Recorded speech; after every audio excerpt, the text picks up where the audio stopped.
Welcome back to the channel, everybody. Y'all, ain't nobody tell me. See, y'all don't be putting me up on game.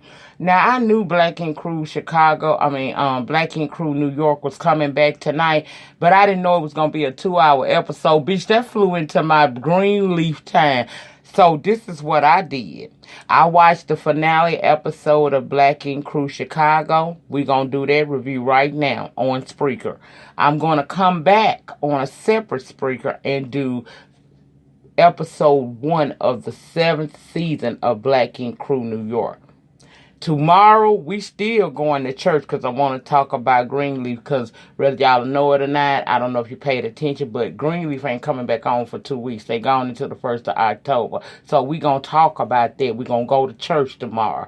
Then, right after I complete reviewing that episode of Greenleaf from tonight, I'm going to come back on tomorrow on camera and do episode 2 of the premiere of season 7 of Black Ink Crew New York. Y'all, I did not know I had 4 reviews. I looked at that damn TV, my God, and I got nervous because I'm not no Ashley Miller. Her and Jaylee Corner can sit up all night and do reviews back to back for y'all. That ain't me. I take medication, but pills are good. Okay? I take my drugs and I go to bed. But tonight I'm gonna get done via Spreaker what I can get done, and tomorrow I will be on camera as we go down to the church, and we gonna also go to New Orleans tomorrow too. Y'all know I'm gonna be on camera to go to New Orleans, okay? Now, let's go ahead and get the finale episode for season 4 of Black Ink Crew Chicago out of the way now. Welcome to 9 Mag again, okay? Charmaine opens up the episode telling everybody over at Loyal Ink that she did meet up with Ryan. And Van is confused, like, why y'all keep running to that dude like he Siri or somebody? Why are we always looking for answers with him when he is the reason why we all started off in this situation like it is? Charmaine says she just wanted to try to dead some of the negative energy that was going on between the two crews, and it didn't work. And she also informs them, guess who work over at 9 Mag with Ryan now? Lily. Van and the crew was outdone, including Cobra, who said, you know what, I ain't got nothing else to say about this shit. I got a client. I'm about to go be productive and work. Don says maybe it's time I take over as manager and see if I can kind of help turn things around. Van said he's super glad. He tired of always being the person trying to play daddy and make things right. Charmaine said she cool with it too, so he suggested that they have a hiring party to try to attract new, fresh faces that's in the area, Chicagoland area, to come and possibly become a part of this Loyal Ink dynasty they trying to build. Now, for a home for a few days, he got a couple more days there before he has to head back to L.A. to complete deadlines with London on the track. Then Nikki comes and she done been sent a video by somebody.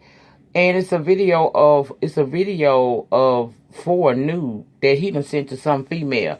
Now, he said it was false. Then he turned around and said that he was trying to secure a threesome. She called bullshit and said they always, do that kind of thing together. When they planning on trying to get a bitch, they do it as a collective, okay? And so he ended up telling her that, well, he didn't tell her nothing. He kept trying to go with that. I was trying to plan a threesome shit, and she just wasn't for it. She said, call the girl then if that's what it was. He couldn't do that. Then she said, give me your phone. He didn't want to do that. She said, exactly. She said, he ended up telling her, I did send it to somebody. It was wrong, but I did it because I barely get attention from my woman. And she once again called bullshit. She said, for you just like your brother, but see, I ain't Ashley. She said, I may be 25, but I'm not dumb. And I'm about the baddest he's ever had. So she tell him, you know what, I don't know how to feel about you right now. I don't want to talk. Just leave me alone. Let me leave. He was trying to make her stay, but she wasn't trying to hear that shit because everything that he was saying sounded like bullshit. Because truth is, if you lonely, bring it home to your woman. You don't go out and take nudies with motherfucker nude videos and send them to random bitches. You've been talking to her for a minute and that girl knew it, and she wasn't like she said, she ain't just gonna sit there and let you do her like that. So then over at the shop over at Loyal Inc., Tone Capone, who works at the radio station with Charmaine, who is, from what I gather, is a well-known person in the area and has connects with, I guess, other influential people in the industry, comes to the shop. He want a tap from Van to say free thinker. Now, what he said about that is when he started his career, he had to come to a realization that, you know what, I got to bet on myself. And I got to be open-minded to the new experiences that I have to endure in order to get to the next level of my success. And Van was able to identify with it. And he did the tattoo. And as always, it was nice. I never have anything negative to say about these people's tattoos because they do very well. Very, very good tattoos, in my opinion. Now, Charmaine and Neek meet up to have dinner. And she informs him she late. He worried because he said she not ready to be a mom, and he not really ready either.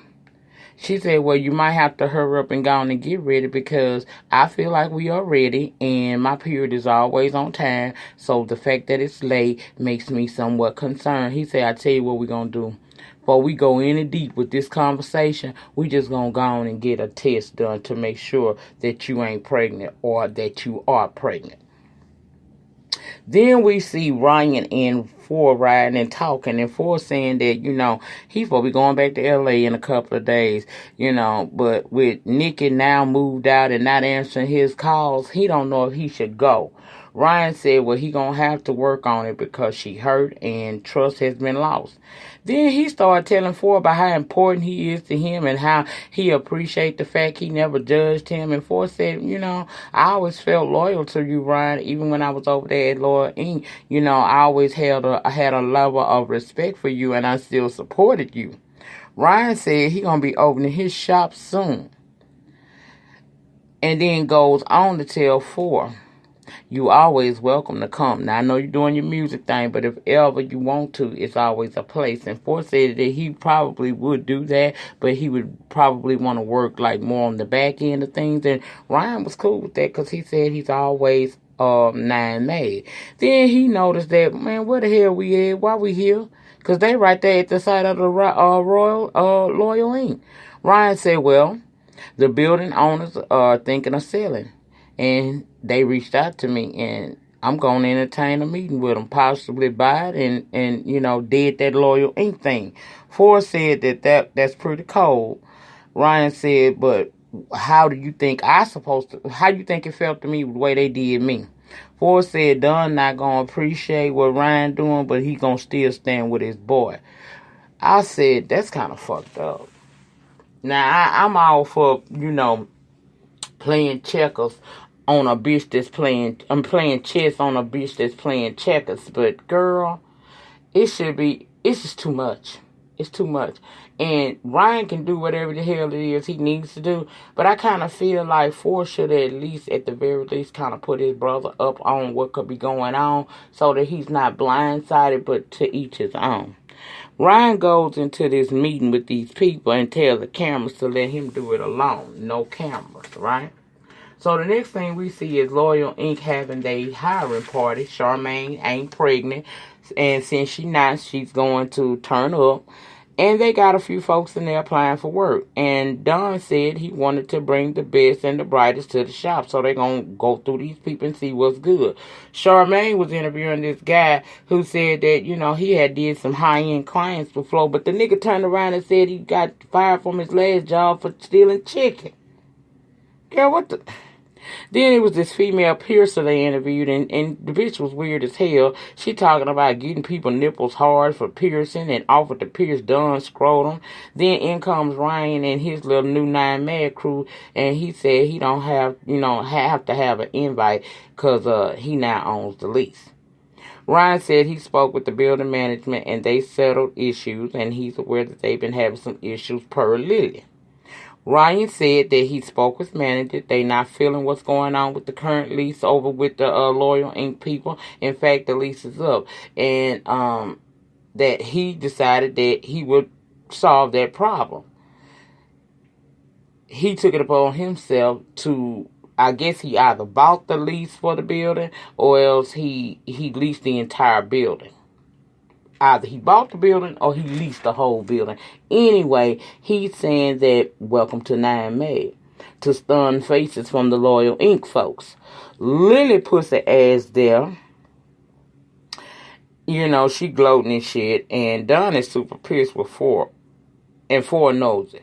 Ford, that's your brother. Like I said, at the end of the day, it's cool to be friends with Ryan, but to let your blood get sidetracked like that or sidelined like that, you know, I don't really care for that. I ain't like that. He could have put his brother up on it. Ryan said that he got the lease.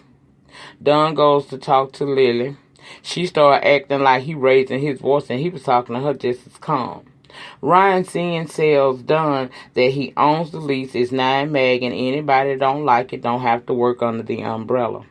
Van is in confessional saying he done. He ain't trying to talk to nobody about shit. They could have been taught, and he ends up walking out the confessional.